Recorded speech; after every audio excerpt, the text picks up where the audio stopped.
Isang transgender woman ang dumulog sa GMA Integrated News matapos umanong pagsamantalahan ng isang taxi driver. May spot report si Emil Sumangit. Sa club na ito sa Quezon City, nagparty ang transgender woman na itinago namin sa pangalang Chloe. Nang mag-umaga, nagkanya-kanyang uwi sila ng kanyang mga kaibigan. Si Chloe sumakay ng taxi pero sa halip na ihatid sa Caloocan, dinala raw siya sa motel sa Mindanao Avenue. Wala na raw siyang maalala noon pero nakuha na ng CCTV camera ng motel ang mga nangyari. Ibinaba si Chloe ng taxi driver at pinasok sa reception area. Nakakyat pa sila sa hagdan at pinasan siya ng driver hanggang sa makapasok sa kwarto.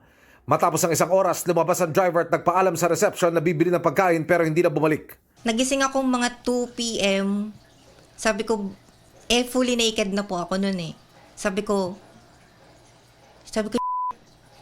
ang una ko pong chinek yung bag ko, which is wala ng cash.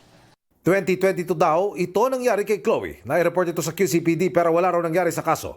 Sa tulong ng GMA Integrated News, iimbestiga na ito ng NBI. Naaresto na ang lalaki nakapatay sa sarili niyang anak. Nakita raw na nagpapatrolyang pulis sa Barangay 116 sa Tondo, Maynila na tila may tinatagong baril sa baywang kaya sinita si Carlo Danny Loren. Sinubukan pa raw nitong tumakbo pero na-corner at nakitang baril nga ang dala kaya inaresto dahil sa paglabag sa gun ban. Binugbog daw ni Loren ang 7 taong gulang na anak na babae nang hindi nito ibalik ang sukli matapos utusang bumili sa tindahan. Sasampahan siya ng reklamo dahil sa paglabag sa gun ban habang wala pang arrest warrant para sa kasong pagpatay.